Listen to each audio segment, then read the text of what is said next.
রাহুল বন্দ্যোপাধ্যায়ের মৃত্যুর পর ভোলে বাবা পার করেগা যে সিরিয়ালটা শুটিং করতে গিয়েছিল, তারপরে যে দুর্ঘটনাটা ঘটেছিল, সেই প্রযোজনা সংস্থার সাথে যুক্ত মহিলা কমিশনের চেয়ারপারসন আর থাকতে চান না লীনা গঙ্গোপাধ্যায়।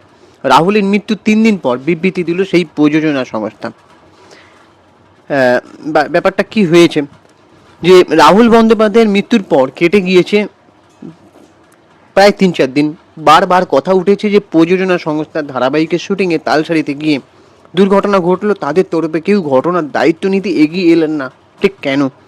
এমনকি সংস্থার মুখ লীনা গঙ্গোপাধ্যায় রাহুলের মৃত্যুর পরে তার পরিবারের সঙ্গে একবারও দেখা করতে আসেননি বলেও সমালোচনা হয়েছে।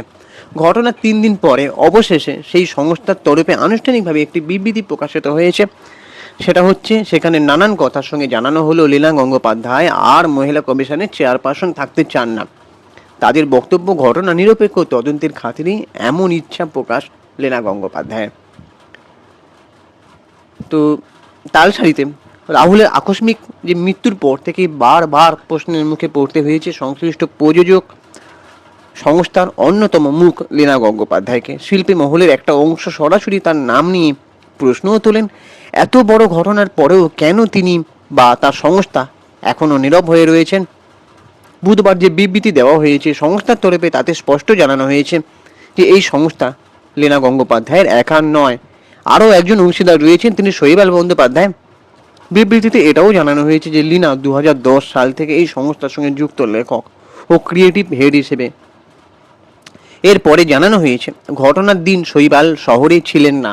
খবর পেয়েই বিমানবন্দরে মুম্বাই থেকে ফিরে আসেন, দেখা করতে যান রাহুলের পরিবারের সঙ্গে। কিন্তু প্রযোজনা সংস্থার দাবি, সেই সময় রাহুলের পরিবারের সদস্যদের সেই অবস্থা না থাকায় তাকে কথা না বলেই ফিরে যেতে হয়, যদিও সেখানে উপস্থিত কেউই তাকে দেখেননি বলে দাবি। সমুদ্রের জলে ডুবে অভিনেতার মৃত্যুতে শুটিংয়ের নিরাপত্তা নিয়ে একাধিক প্রশ্ন ওঠে।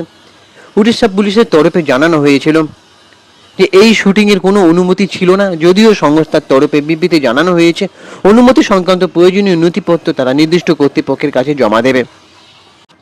রাহুল বন্দ্যোপাধ্যায়ের মৃত্যুর কারণ ঘিরে যখন এই সব খবর চারিদিকে ঘুরছে, তার সবটা সত্যি নয় বলে তার দাবি করেছে এই প্রযোজনা সংস্থা। তারা জানিয়েছে শুটিং ইউনিটের লোকজনের তরফে ওই মুহূর্তে দুর্ঘটনাস্থলে রাহুলকে বাঁচানো যথাসম্ভব চেষ্টা করা হয়েছিল।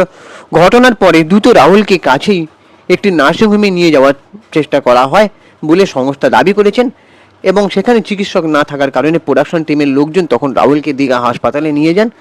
সর্বশেষে প্রযোজনা সংস্থার তরফে বলা হয় যে রাহুল তাদের শুধু সহকর্মী নন, বন্ধু ছিলেন। তাদের প্রযোজনা সংস্থা প্রোডাকশন টিমের প্রত্যেকেই তদন্তে সাহায্য করবেন বলে সেটাও তারা বলেছেন।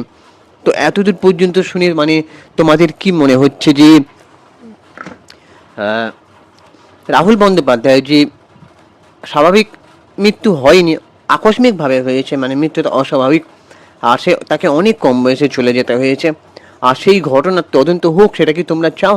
আর প্রযোজনা সংস্থার ওই যে লীলা গঙ্গোপাধ্যায়ের নামে যে অনেকে দোষ দিচ্ছিলেন, তো তিনি তো বলছেন যে চেয়ারপারসন থেকে, মহিলা কমিশনের চেয়ারপারসন থেকে সরিয়ে এসেছেন যাতে ঘটনার পূর্ণ তদন্ত হয় নিরপেক্ষভাবে। তো তোমাদের কি মত, যে এটা কি ঠিক যে উনি সেই কারণেই মহিলা কমিশনের চেয়ারপারসন থেকে সরে দাঁড়ালেন? আর রাহুল ব্যানার্জির ঘটনাটা নিয়ে তোমাদের কি মনে হয়, এটা কি ঘটতে পারে? এটা কি নিছক দুর্ঘটনা? কি মনে হয় অবশ্যই কমেন্ট বক্সে জানাতে পারো, এবং আমাদের চ্যানেলটাকে সাবস্ক্রাইব করে দাও, ভিডিওটাতে একটা লাইক দাও। আমি ইনস্টাগ্রামে রয়েছি সুপ্রিয় পৌশালী সিনেমেরিয়া, অথবা চিঙ্কি বাবু 253। চলো টাটা, ওখানে গিয়ে ফলো করে দাও।